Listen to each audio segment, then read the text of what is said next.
Welcome, and thank you for attending today's Marketing Sherpa webinar, Stop Wasting Time and Money on Social Media. My name is Todd Lebo, Senior Director of Content at Marketing Sherpa and Mech Labs, our parent company, and I'll be your host today. We have an exceptional speaker who's going to be giving you a lot of very actionable, detailed information on social media and how to not only decide if you should be using social media, but your strategy and how to also the metrics you need to be tracking for your social media. Our sponsor today for this free webinar is Eloqua. Without a great sponsor like Eloqua, we could not provide this information to you for free. So thank you very much, Eloqua, for partnering with us and making this available. One of our main goals for today is to provide you research-based, actionable content. It's very important that we serve you as best we can by helping you with your needs and help answer some questions and concerns you have on the topic today, which is social media. We heavily encourage that you participate by asking your questions, and there's a couple ways that you can do that. One is the platform we're using today is ReadyTalk. And there's a chat box that you'll see that you can put questions there. We have Will Duke and we have John Hosier, who's here watching the questions and feeding those to us so we can answer those at the appropriate time. We'll try to get to as many as possible. We also encourage you, as another source of questions that we'll be monitoring is on Twitter, and it's hashtag #SherpaWebinar. So use that hashtag, and we'll be sure to field as many questions as possible today. We are, just to give you a quick idea of what you'll be learning in this next hour. First, we're not going to be shoving social media down your throat. It's not our goal to make everybody here jump into social media and use it for your organization. What we wanted to do today is twofold. First, we want to help you decide and discover if social media is a tactic that you should be using and how you should be using it. We're also going to be providing some very, hopefully, clear and step-by-step process, four-step process on how to develop a winning social strategy. And, of course, no marketing can be successful if we can't track it. So we really want to take a look, and that's why I'm excited to have our speaker today who's exceptional at taking tactics and helping marketers determine what to do, but also how to track success. I know if you are not familiar with Marketing Sherpa and our parent company, Mech Labs, just briefly, I want to tell you who we are. We are a science research and training organization, and our goal is to help marketers optimize their marketing and sales funnel. The best way to apply, demonstrate, and also to get your involvement in the community would be to show you that the slide you're looking at now is our most recent survey that we're doing to the marketing community on analytics. We're trying to take a deep dive into the analytics that marketers are using for tactics such as social media and PPC and email and other marketing tactics. So this is a great way to, if you enjoy your time today, and you can take 10 minutes at the end and fill out this survey.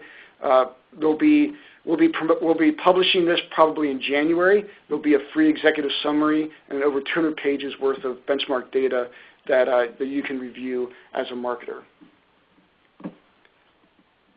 I'm very excited today to be your host, but I'm more excited to have with us Matt Bailey, President of SiteLogic. I've had an opportunity for many years now to know Matt. He's an exceptional speaker. Every time I've attended his events, I've learned something I've been able to bring back to the office and apply. So you're in for a great day. Matt is the founder of SiteLogic. He has over 15 years of experience in web marketing. He really excels in combining his marketing background with programming know-how to help companies create comprehensive strategies that improve web presence and conversions. So everything that I've learned from Matt has been very actionable. He really has a great way of getting through all the clutter of what's going on in marketing and help marketers decide what they should be doing and how they should be doing it. And you can see that on this next slide that Matt has gathered this expertise as by being a consultant for some incredible brands. He's also done lots of training that I've attended, and he's an author with an exceptional book, and I believe he's actually going to be possibly giving a couple of those away today during this session. So Matt, thank you for taking your time today to be with us. Thank you, Todd. Looking forward to it. Matt, if you don't mind, right before we get started, we wanted to ask, when Matt and I were talking about this webinar, we thought that it would be really good to get a little bit of a pulse on some of the challenges that the attendees have about social media. So John Hosier here is going to put up a quick survey. We love your participation, and just tell us what your top social media challenge is. Is it having a consistent social campaign and strategy? Is it gaining the social budget that you need to do social media? And that really can be the actual dollars you spend on things like your platform, but also it's the people that you have to invest in to make a social media plan work. Or is it the integration of social with other marketing tactics? Most of the time, social doesn't stand alone. It's part of another campaign. So with that, I know, John, we have some results coming in, and it looks like the real-time results are showing that having a consistent social campaign is at 48.7%. Integrating social into other tactics, 44%. And it looks like budget isn't necessarily the top challenge. So that's great. Matt, I'm sure that probably gives you a little bit of insight on where our audience is at, and I think this reflects a lot of information that we see at MarketingSherpa from our benchmark studies as well. So with that, I'll hand it over to you, Matt. Well, that survey was fantastic because it's consistency and integration. And really that gets to the how and the why. As a marketer, before getting into the online marketing, and then especially getting into the online marketing and really early getting into the analytics, my marketing is always focused around the how and the why. How do I make money, and why do certain channels make more money than other channels? And so that's really the approach that I take for any kind of marketing challenge, is how do we do it, and why are we doing it? Where are we getting the most amount of money? Where should we focus our efforts to get that money? First thing, whenever we start talking about social media, I like to call myself a social media realist, or as friends of mine call me, I'm the anti-social media expert. And it's not that I don't like social media. What I don't like is social media experts that show up at webinars, that show up just like this, that show up at shows that also are consultants, and every year there is a brand new social media that comes out that everyone's excited about, and they tell you, you've got to do this. You've got to be on board. You've got to take advantage of this. It's a great way to, to socialize yourself. And really, the social media graveyard is overflowing with apps, with technology, with names that have just gone by the wayside because they were popular for a few years and then they went away. And unfortunately, with that popularity waning goes a lot of budgets and a lot of time and money that were spent on the latest fad or the latest social media fashion. So I want to do a reality check and just step back, and let's focus first on your business rather than focusing on social media. Because what I want to get across is you can't get carried away with the fashion. You can't get carried away with what everyone else is saying. Just a couple of the headlines from over the past few years, and this was one of the primary reasons why Twitter was just pushed so hard. And Dell made $1 million in revenue. A few months later, they made $3 million. A few months after that, they made $6.5 million. And so, you see headlines like that, and it's this great wave of really pressure for you to adopt now Twitter as a strategy because Dell's making millions of dollars with it. The problem with that is when you look at that kind of information, even if we break it down that for every year Dell made $3.2 million with Twitter. The problem is what I call the iceberg effect. And that is that Dell's total revenue is $61 billion per year. So $3.2 million of $61 billion is 0.01% of revenue that Twitter provided. Now, Dell has many people on Twitter doing a lot of customer service, doing all kinds of things in order to make 0.01% of revenue. So the question you have to ask yourself as a business is how much time and money and resources am I willing to put towards a medium that, yes, it made Dell millions of dollars, but it only made them 0.01% of revenue. What are you willing to put towards a return of 0.01%? And so we can't just look at the headlines as a way of being persuaded that certain social media is going to be effective for us. We need to look at the whole picture. The first part of the picture I want to paint here is that social media was not made for marketers. Social media was made for the primary purpose of like-minded people to share information and give recommendations and referrals to businesses or information that they like.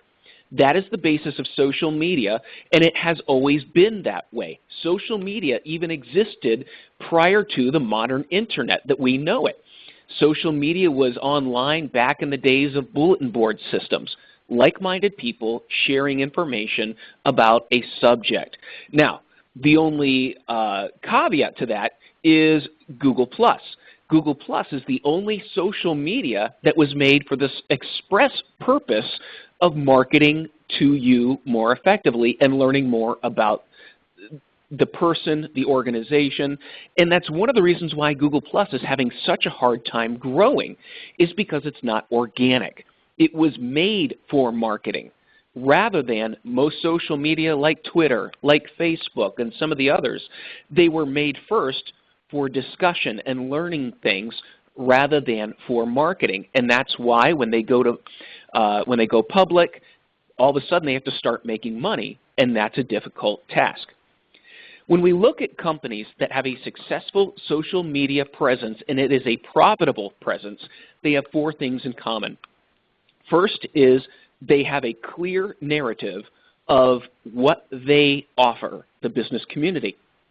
Because of that narrative, they're able to develop a clear message and pathway to that message.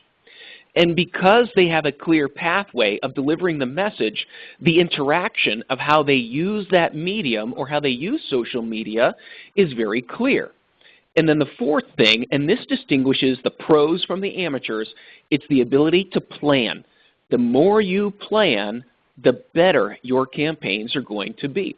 And so we're going to focus on, first of all, the narrative, and then go through how all of this relates to your overall marketing plan and how you can integrate social media into everything that you do. The first part of a narrative is to know who you are. Socrates even started this, 1,000 years ago, that you've got to know who you are first. Before you can jump into social media, before you can present a clear message to the world, you've got to know what makes your company unique, different, special, what makes you valuable to a customer. And you've got to know that. One of my favorite examples is a company called Death Cigarettes. This was a company in the UK. They created a cigarette brand called Death Cigarettes, and I believe one of their taglines was "Smoke more, die faster." And it became the fastest selling brand of cigarettes in the United Kingdom. And the company that created this, they didn't even start out to be a tobacco company. What they were a bunch of marketers that said, let's take a product that's marketed as a lie and let's market it as the truth. And so the cigarettes was obvious. It's the only product that's marketed as a lie. And so they told the truth, but because they told the truth, the narrative was powerful. People who were smokers, they knew the risk. They didn't care. And they like to flaunt that attitude by buying this type of cigarette. And so understanding the narrative, and the narrative is not usually something that is used as the marketing message. The narrative is that internal guide for every communication we have. An example of this is if we look just at some insurance companies, you'll notice a difference in the way insurance companies market themselves based on their narrative. Progressive is the voice of reason, and so they've got the character of flow, and they're always presenting, you can see our rates compared to the rates of our competitors and make your best decision. So they want to be that voice of reason and authority in the business, whereas State Farm is more of your friend, your guide. The advertising currently is people on the phone with their State Farm agent that they just left and they got in an accident, really presenting it as kind of a breakup and wanting to get back together. Geico is an entertainer. They're going to entertain you into saving money with car insurance. And Allstate loves the fear motivation. What if this were to happen to you? Are you prepared? And of course, their character reflects that, the character of mayhem. Now, something also that's very interesting is the characters of each of these insurance companies have more Facebook friends than the actual companies themselves. And sometimes I really wonder if people know who the character actually represents. So just be aware of that. But the narrative is the internal narrative of the company. What drives us? What makes us different? And then based on that, that will then affect all of our marketing, all of our communication, because this is who we are. We know who we are. And when we write, it's going to reflect that knowledge. Now, based on that knowledge and that narrative, it should then help you determine which medium is going to be the best for you to communicate who you are to your audience. And this is the result of a sociologist and media expert, Marshall McLuhan, coined the phrase, the medium is the message. And this was based off of the presidential debates in the early 60s, because there was an interesting new technology at that time. This was the first time in the history of the United States that half of the households had television. And so there was a survey done after the Kennedy-Nixon debate of the households that had television and the households that had radio. The households that listened to the debates on the radio overwhelmingly thought that Nixon won because he had a better grasp of the information, he was clearer in his speech, and gave specific plans for what he wanted to do. The households that watched the debate on television overwhelmingly thought that Kennedy won the debate because he looked presidential. He looked confident. And so based on how people received the information, it changed how they interpreted the exact same information. The television audience had a visual component that added to the information, and it affected how they viewed the debate. A couple interesting things about the debate is that Nixon had just gotten out of the hospital, and he had lost about 30 pounds, and so he visibly was uncomfortable, he was sweaty, and his clothes were a little too big. Whereas Kennedy's people called the network a few days before the debate to find out what color the background was going to be so that Kennedy could wear a contrasting color of suit. The visual component is strong, and it really enabled Kennedy to present a great visual component to the information that he presented. So because of that, not all social media is equal. They each carry inherent differences in communicating information. And so the logical conclusion of that is some media is going to be better for you to communicate your message than other media. You see, the basis of building a social media campaign is knowing which social media is going to do the best job in communicating who you are to your audience. Trying to do all social media and treat it equally will just drain your resources, your time, and your energy. So the best thing to do is to identify which is going to be the best medium to communicate your message.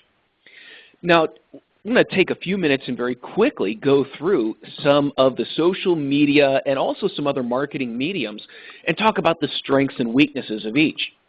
Now, talking about strengths and weaknesses, I love blogs. Blogs to me are one of the best ways of communicating information and also attracting a lot of search visitors. Also, when you compare that to a typical corporate website that doesn't get updated a lot, the last press release is from 2010. They don't get changed a lot, and they're very static. I like to say that websites don't get off the couch a whole lot, whereas blogs are much more active in presenting more information. They're written more casually. And so people tend to link to blogs because the information is more current, and typically there's a lot more relevant information. And as a result, HubSpot did a survey of all of their sites on their network, and they found that blogs tend to get 55% more visitors than websites. They attract 97% more incoming links than websites, and blog pages are indexed 434% more than websites. Blogs do fantastic in search engines, and they're found easily. And so just to give an example of one of the areas where we did some consulting was in the area of South Dakota. And what we found is that people that visit the area really want to know what the locals know. And so they created the South Dakota or the Black Hills travel blog in order to give local knowledge to people that were traveling. And within a year, it became one of the most visited, read, and subscribed blogs in the area because they had so many local writers giving that insider information, and it was just a perfect vehicle to present information to visitors. And because of that, they knew exactly who their audience was. They knew what the audience wanted, and so that determined the type of interaction that they could provide. And so depending upon how you use social media and the channel you choose, your message could be one of support, or presenting research, educating your industry or educating your customers, or simply allowing a means of networking or presenting the latest news. You see, how you use a medium will greatly determine the interaction that you can develop through that medium. And so what we want to go through here is when we look at the pros of using blogs, it'll increase your search visibility. It's ideal for communicating high trust content. If you have a marketing cycle that relies on communicating trust and authority, blogs are so effective for that, and I love that ability of communicating clear information and providing a great network of resources. It's great when your goal is to build lists. If you're trying to gain email addresses and leads, blogs are a great vehicle for that. And unfortunately, I think some companies overlook that ability to gain that email address through their blog program. Now, I just want to focus a little bit on search. And even for a brand name, this is why I love blogs, is because I'm constantly attracting new visitors and existing customers. You see, even when people begin a search for a branded product, the vast majority start at a search engine. Some go to the brand website, some go to retailers, but ultimately they want to see what everyone else is saying about that brand.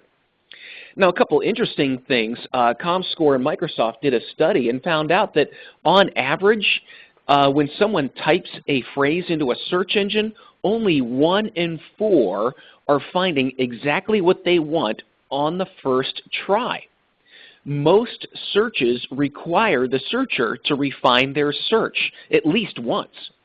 And also, and this was an interesting finding, is that less than half of sessions or they last a day or more. What that means is that people are searching for information, but they're not ready to make a decision. And they may not be ready to make a decision for another day or another week or another month. They've just got it in their mind that they want to stay on something or shop or find information, but they have no no compunction to really close the deal at that point. And so we see longer and longer sessions. It's no longer a 30-minute session someone gets online to find a question. We're seeing longer and longer sessions as people are trying to accomplish more. Just pulling over a little bit as far as the importance of email as a marketing channel. I think a lot of times social media gets so much attention that we tend to forget the things that got us where we were. And fortunately for email, it's one of the most fantastic mediums for retention marketing, and it's also growing faster than many other mediums. For mobile, it's the dominant activity on a mobile device, and overall, email use has increased by 28%. You see, I love to call this the first cup of coffee marketing. What's the first thing your customers are doing in the morning? When's the best time to reach them? You see, most people with that first cup of coffee in the morning, they're checking their email. 20% are going on a search engine or Yahoo or something like that. 11% of people start their day on Facebook. So know who your target is and what the best way to engage them is the first thing in the morning. But also when we look at email, in comparison to social media, ExactTarget did a great study called Fans, Friends, and Followers. And it's a fantastic 9-part series on social media and also comparing it to other channels. And what they found is that 93% of all Internet users have subscribed to at least one permission-based email, whereas 38% of Facebook users are fans of a brand. And only 5% of Twitterers follow a brand. So that's a huge contrast when we're talking about 93% of Internet users subscribe to at least one email, and then 38% of Facebook users, 5% of tweets. Here's another way of looking at this. When we look at the amount, even broken down by age, the amount of people in a specific group that have subscribed to email as compared to following or friending brands. So email is still an incredibly strong medium that I think gets a bad rap or just simply overlooked when we compare with all the other channels of marketing. Now I want to look real quickly at YouTube, which is the third largest website in the world. And by the way, YouTube is the second most popular search engine. YouTube is a search engine. Google doesn't classify it as a search engine. It calls it a video search but it really is a search engine, which simply means that between Google and YouTube, they own the world. 60 hours of video are uploaded every 60 seconds, and some of it is actually good. So when to use YouTube? I like to tell people when you've got to see it to believe it. BlendTech with the Will It Blend videos. If you've never seen those, go look at those. They've got more views on their blending videos with only a few $1,000s worth of investment, and they have more views on their videos than if they had bought a Super Bowl commercial. It's portable. You can grab a piece of code and put a YouTube video on your blog, on your website, put it on Facebook. YouTube's portable and it influences search results. A great example of this is when I was out fishing with my daughter. We caught a catfish, and this is how I know my daughter is learning from me. Her first question was, can we eat it? So I told her, you figure out how to fillet the catfish and we'll eat it. She took my phone, typed in how to fillet a catfish, and there are 4 video results at the top of Google. So of course I clicked through because now I'm curious. I want to find out who is it that has figured this out, that instead of trying to get their website to rank, they found out that it is easier to get a video to rank on the front page of Google than it is to get a website. And it was this Thunder Mist Fishing Tips, which is a lure company. And they have created hundreds of videos on fishing, on filleting, on cooking, everything about fish. And it's a lure company that it gave themselves the ability to increase their visibility dramatically by using a video strategy to show how to. And those are the magic words when it comes to marketing products on YouTube, how to. People want to know how to do something. They're also fascinated with the process.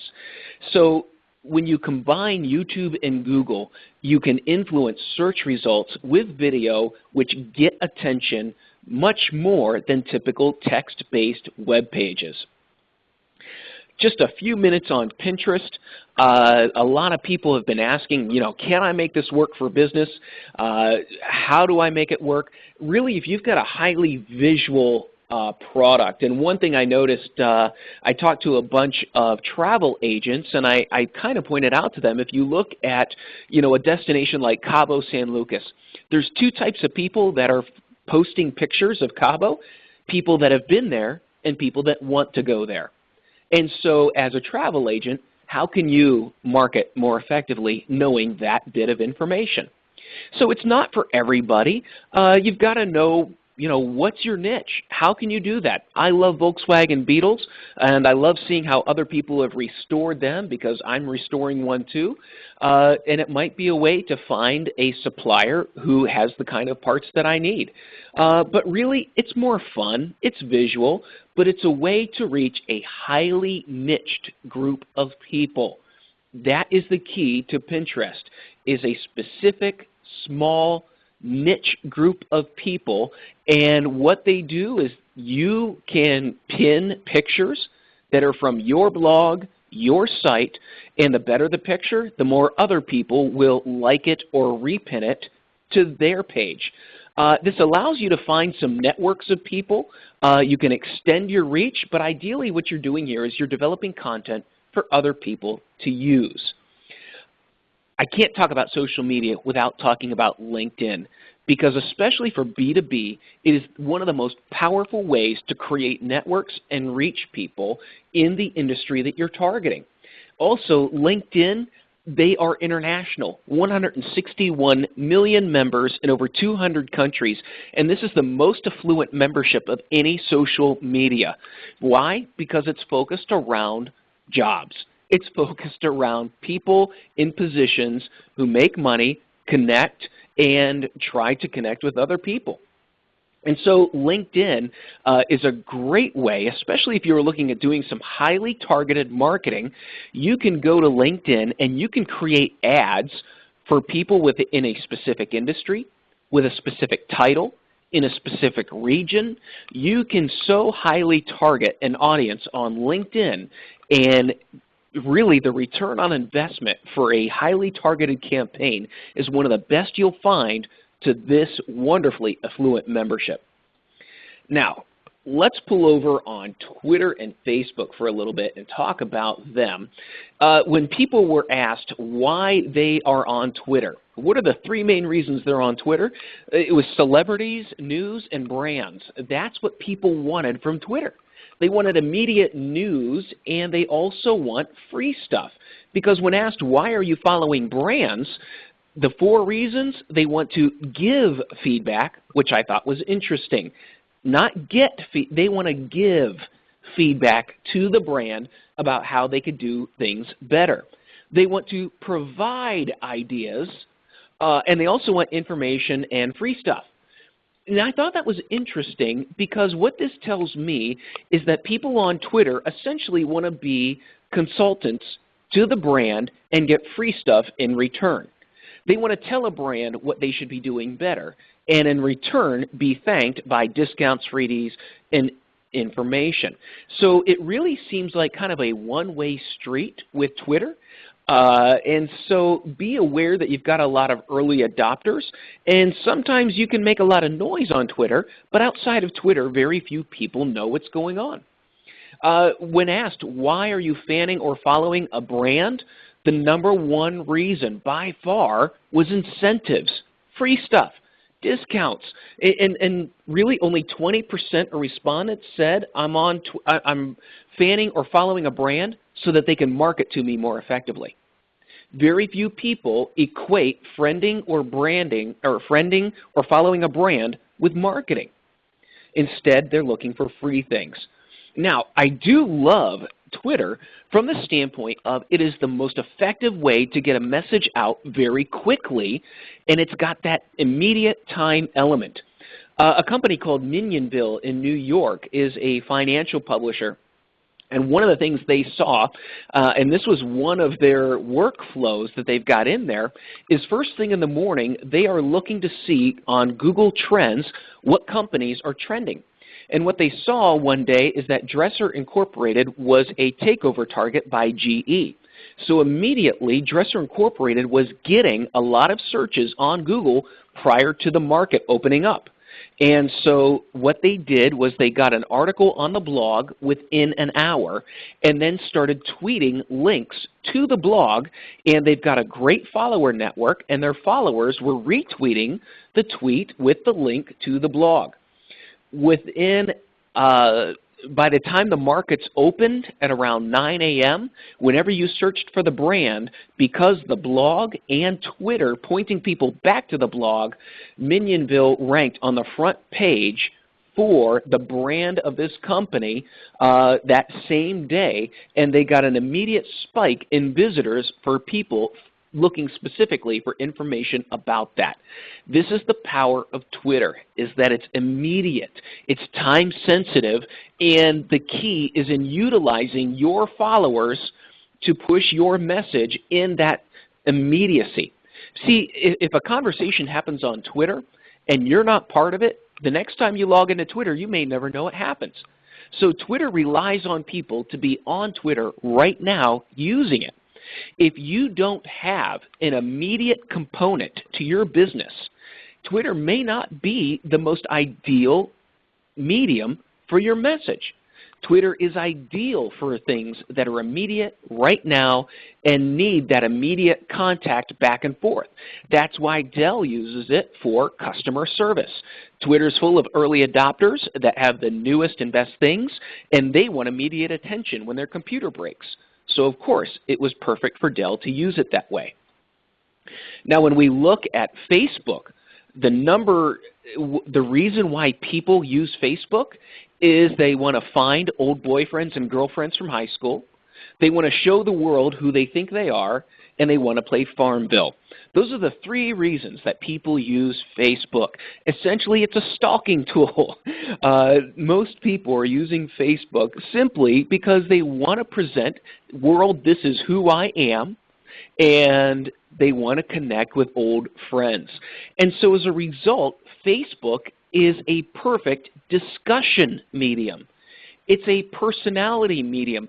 People like to reflect to the world, this is who I am, and so they do that by posting, by getting involved in causes, by putting pictures of their kids and things like that. It's the perfect expression medium, but also its weight, its power is in the conversations that it produces. And so as a result, when polled, 70% of people on Facebook said that if I fan a brand, they don't believe that that brand should market to them. They don't see Facebook as a marketing medium. And this was so apparent to me when I was talking to a brand manager, and they sold a product for teenagers. And they said whenever we upload a coupon, no one cares. But when we ask them what they're doing this weekend, we get hundreds of responses. And to me, maybe because I'm not in that brand bubble with them, I said, of course not. What teenager cares about a coupon? They're not the ones buying it. Their parents are the ones buying it. And if you ask them what they're doing this weekend, of course they're going to respond. It's a social, conversational medium. Most people don't believe that if they fan your brand, that it gives you the right to market to them. Now here's an interesting thing about Facebook that most people don't know, and that is if you've never looked at the terms of service on Facebook, you could be in for a shock. You see, when you publish content using the public setting, that means that you grant Facebook a non-exclusive, transferable, sublicensable, royalty-free, worldwide license to use any IP content you post. That means anything you put on Facebook is not yours anymore. And also, that grant extends beyond Facebook to anyone who is or is not on Facebook. That means anyone else on Facebook or off Facebook can take the images or IP content you post on Facebook, use it, change it, put it back up on Facebook, and associate it with you. There are not many lawyers that would agree to this type of marketing. And that's why I love my blog, because I own my blog. I own everything I put on my blog. And that's the thing. Facebook, as they have in the past, they could change tomorrow. They could essentially wall you off and ask for money for you to manage your brand page because they own it. Whereas I know my blog is in my power, and if I want to change, optimize, do anything, I can. But almost every social media company has nearly the same type of term of service. Google+, Twitter, Facebook, you name it, they own your content. So be aware of that as you move forward. Now, the power of Facebook, like I said, is in the conversation, and it's addicting to people, because Facebook is on par with other types of activities that people do during the day. 11 hours a month is the average amount of time that someone spends on Facebook. And so it's all about the conversation. What can you post on your Facebook page that enables conversation, that gets people talking, that creates maybe not controversy, but gets people to like, to talk, to get things going on your site? Now, one thing that I've seen people do is they use the same update that they use on Twitter, on LinkedIn, and Facebook. And that's the worst thing you can do, because again, not all social media is the same. And so you can't take your Twitter updates and put them on Facebook and expect people to react the same way. Facebook is not Twitter, and you can't treat them the same way. The same with LinkedIn. It's about conversation when it comes to Facebook. And so when you share information, when you focus on specific segments, stories are fantastic on Facebook. That's what gets people talking. Now, regardless of what social media you choose, the focus should be on your message, because your message will never change. The social media will always change. There's going to be a new social media every year. And I was just on a webinar where they were introducing the next webinar was going to be focused on another social media, and of course they use the words, it's the hottest social media right now. I don't care. You see, my message will never change. I'm going to use social media. I'm not going to be used by social media. If it doesn't fit my message and who I want to reach, then it's not in my strategy. And you need to give yourself the freedom to make that decision. You see, my marketing strategy comes first. And here's how I integrate social media into all my other media and how I can have the time and money to focus on it. The first thing is I integrate my SEOs into my social media, because I want to know, what do people want to know? You see, and that's where keyword research comes in. And so I use keyword research to find out, well, what are people searching on?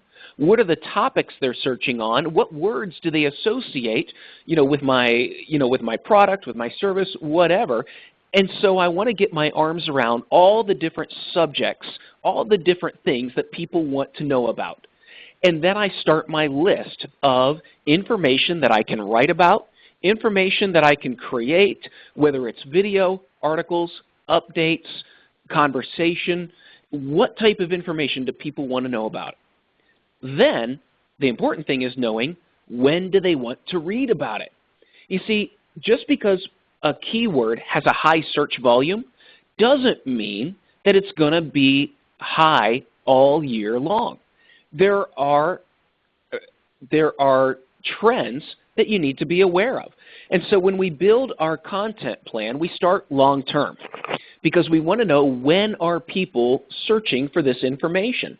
And so a great example of this is looking just at the word family vacation or family vacations.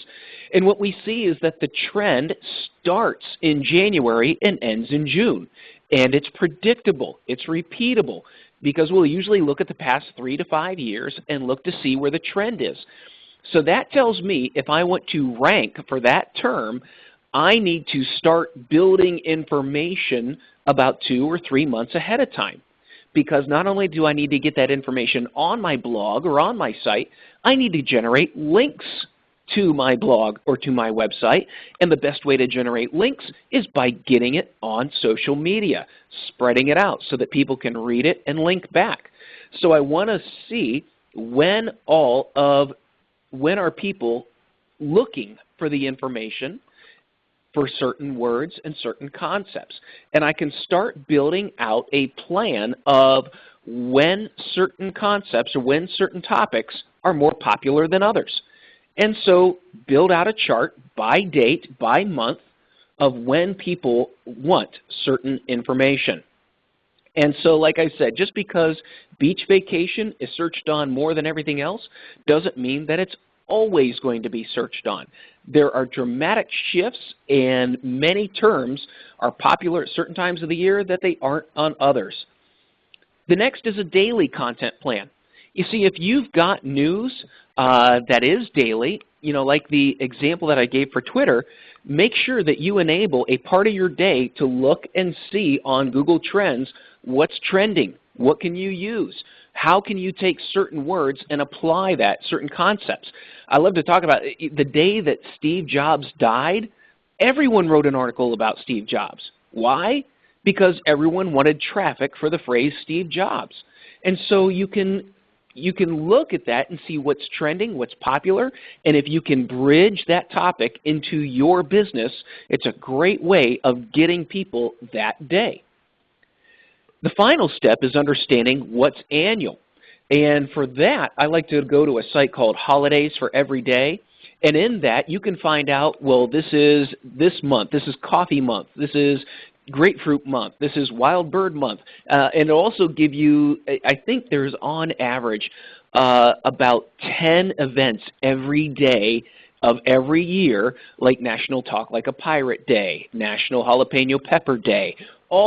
This is what our government does, is they create these wonderful dates that we can plan on every year, and then we can put that into our content schedule, especially if we can see a bridge between that specific event and our business.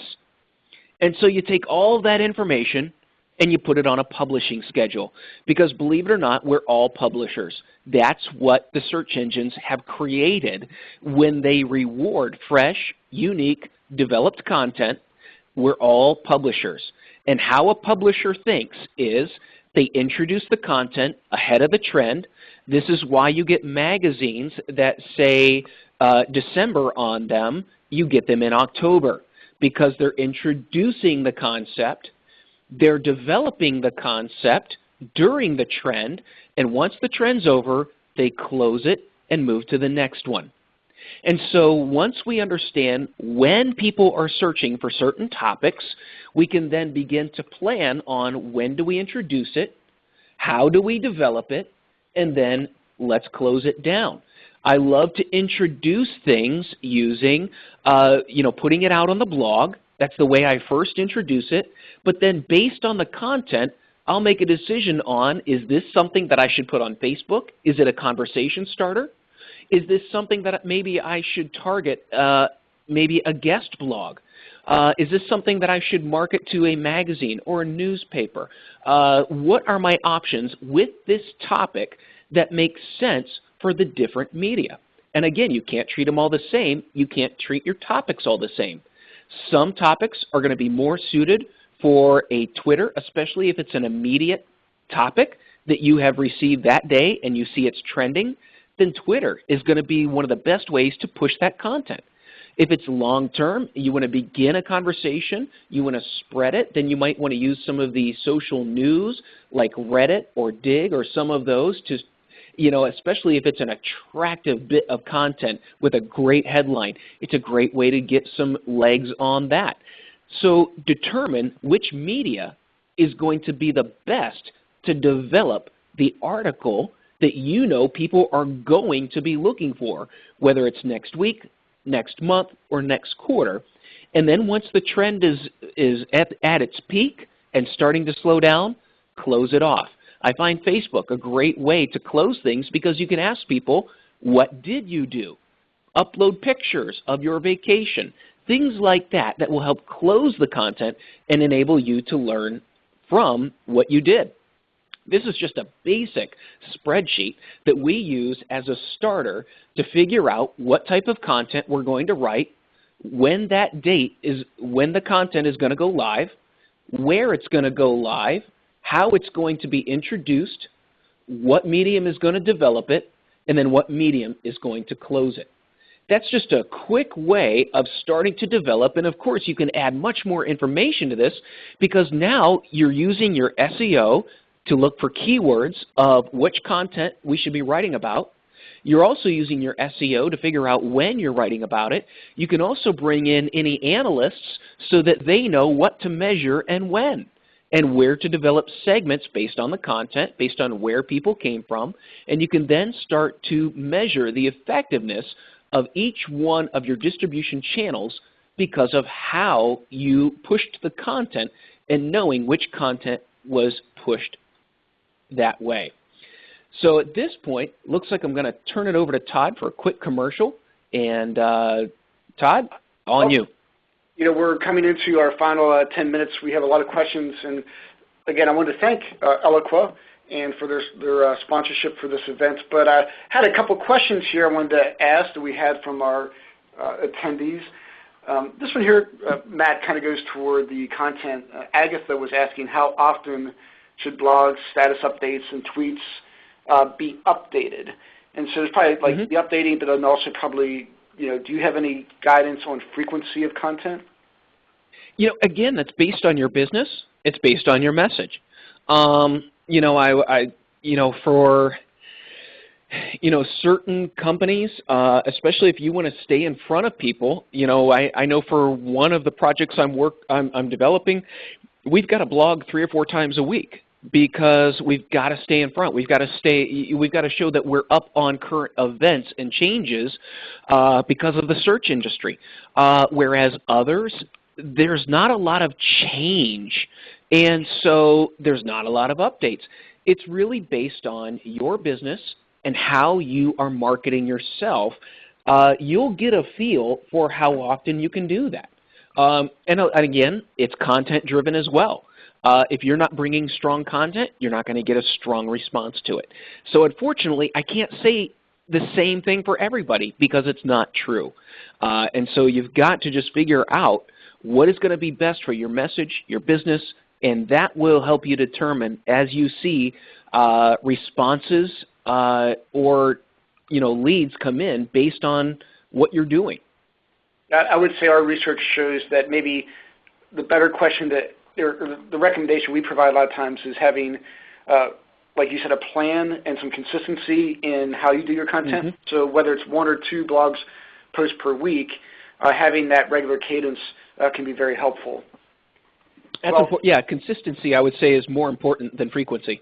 Right, because sometimes too you can see blog posts that are very extensive and some are very short. So saying the fact that doing 1 versus 2 or 3, it may be somewhat irrelevant.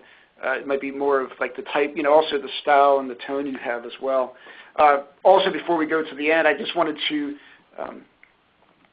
mention, and actually Matt had offered a very gracious offer right before we came onto the webinar that he would provide 4 free copies of his book to however we wanted to distribute those today. So what we were going to do is anybody who puts a question using the Sherpa webinar hashtag at the end, we're going to randomly select 4 of those people and connect with you to provide you a free Matt Bailey book, Internet Marketing. So thank you for that, Matt, and take it away with your final step.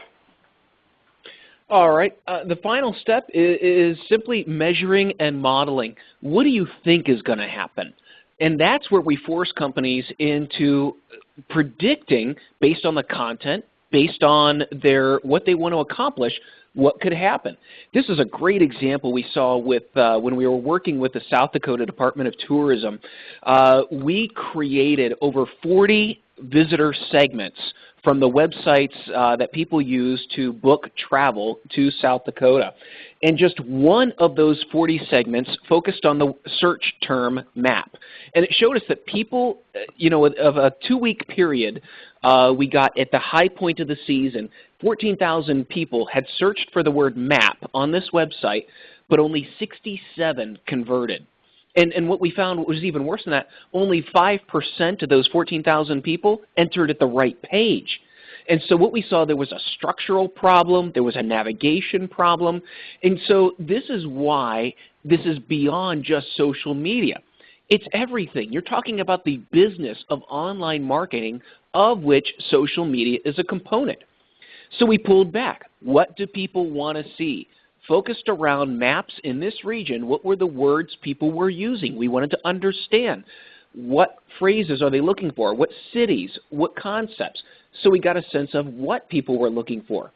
Then we wanted to find out when. Using different phrasings that we found in the research, the keyword research, we found that different map phrases trended at different times throughout the season, and it was repeatable. And so we started doing a lot of work with the state to find out, well, what's going on? What is the demographics of people, and can you divide up the demographics throughout this peak season? And they came back and they said, absolutely we can. We know exactly what's going on demographically, and we were able to associate the key words being used in one month with the primary demographic visiting that month.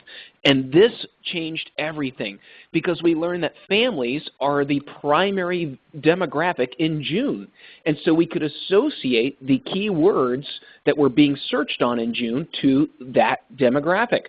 In July, it was a lot of young professionals, adventurers, looking for hiking, biking, rock climbing. So it was a lot of adventure-based and some destination-based. And then, of course, if you know anything about the Black Hills in South Dakota, in August, it's all about Sturgis and motorcycles. And so we were able to find which demographic preferred using specific keywords. That changed our social media strategy because we knew who was looking for what, and we could change the content to be more focused on a specific segment rather than being too broad and not really giving a message that was clear to anybody. And so with the map page on the specific page here, what we realized also is we need to rotate the primary map on that page based on who's coming that month. And in changing our social media strategy, focusing on the message to the right people at the right time, and also making sure that the website backed up the strategy. Before, it was 14,000 visitors during that 2-week period. In 2 years, that grew to 42,000 visitors. The time on site more than tripled, page views more than doubled, the bounce rate dropped dramatically, and we went from a 0.5% conversion rate to a 4% conversion rate, and a value of 20 cents a visitor to over $5 a visitor in tourism value. And that is what I call success. So again, your social media cannot be an independent part of your marketing. It's got to be mixed in, and it's got to be identified with specific user segments that are profitable to your company. Matt, thank you. This has been a wonderful presentation. A lot to learn. We will have all attendees will be getting the replay of today's webinar, so you can go back and we will try to answer some of our questions, probably on an upcoming blog post. And last but not least, I wanted to move forward, and if you enjoyed your time today, we would be very grateful if you could spend a few minutes to take our analytics survey, mechlabs.com/survey. Matt, thank you for your time. We greatly appreciate it. Hey, you're very welcome, and yeah, certainly I know it looks like there's a lot of questions, so I'm willing to stay a little longer and answer some questions if you need to. That would be great. I just wanted to mention to people too, actually, Matt will be a keynote speaker at MarketingSherpa's Email Summit February 21st or 20th and 21st in Las Vegas. So go to MarketingSherpa.com and you may want to come out and join that session. Why don't we spend a couple more minutes and ask a couple questions. Matt, there was numerous questions we had. I'll take Deb's. We had numerous questions from the B2B marketer's perspective. And so I just wanted to kind of ask you, Deb had asked what would be the top 3 social media priorities that you would give for a B2B social program. A B2B social program, now I'm going to take this as lead generation is the way I think about B2B. And the best way, I referred to this a little earlier, I think the most overlooked way of marketing lead generation or B2B is get the email address. Everything you do should be focused on getting the lead, getting the email address. And whenever I look at a B2B site, one of the things that I always see is a lack of directing people's attention to registering or signing up or a true call to action to getting that email address. You see, once you got that email address, you can do anything. You can market to them. You can send emails. And that is one of the strongest things to do. Now, from a social standpoint, that's where, again, focus on the media that's most effective. For me, to me, Twitter is not a huge part of my strategy, whereas blogging and email seem, again, it's one of the things that got me where I am, and it's still the most profitable activity I can do. And so you want to identify that, and I can't express the value of analytics enough to know where you're getting your best prospects from. Right. Great points. And we'll do one final question from Janine. She was asking, is it worth setting up Google Plus pages purely based on the effect of SEO results? If you are a local-based business and you rely on local business, then it is a good idea to have a Google Places result because that's how you're going to compete. Now, I've also seen where, sometimes a company will fill that out and all of a sudden their rankings drop everywhere but in the city that they're located. Because for some reason Google thinks that you only do business in that city, even though as a B2B you're doing business nationally or almost internationally. So I'm on the fence with that. I would say absolutely. If you're a brick and mortar doing business in that location, it's essential. Everybody else, Google is favoring those companies that do it. It's the only way they can get people to use Google Plus, honestly. And so just be aware, it could help, but also it might hurt, just depending upon, Google has a lot of brilliant engineers, but not a lot of business people. And so they don't always understand the multiple business models that are out there. Right, and I think a common thread is, as a marketer, we shouldn't be chasing the next shiny object. We should really be looking very closely at the more that we can understand who our target audience is, what they do, what they want, the more that should be really our direct and guiding force on what we do, not necessarily the, running with the crowd because this is the next hot thing. And that's absolutely. That's definitely what we've seen at MarketingSherpa and what marketers have told us from their experience. So with that, thank you all. Again, thank you, Matt, and thank you for all attending today's webinar. Have a great day. Thank you.